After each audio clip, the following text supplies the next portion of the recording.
Hello everybody, welcome back.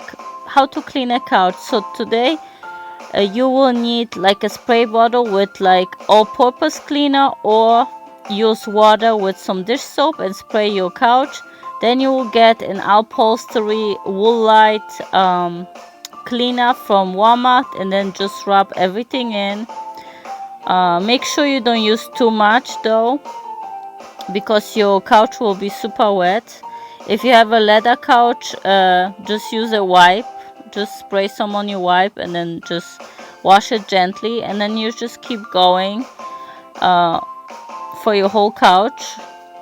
But make sure it's a spray bottle, don't make it too wet, or just take a wet napkin, but rinse it, like don't make it too wet, okay? Because your couch, it's gonna take forever to dry. Open your windows and then you just keep going. This is the Woolite from Walmart, like I said. It's good for upholstery and couches and stuff, even for carpets. So your couch will smell amazing, you guys, and this is perfect if you have animals like me. So I just kept going on the whole couch, and this is how it looks after.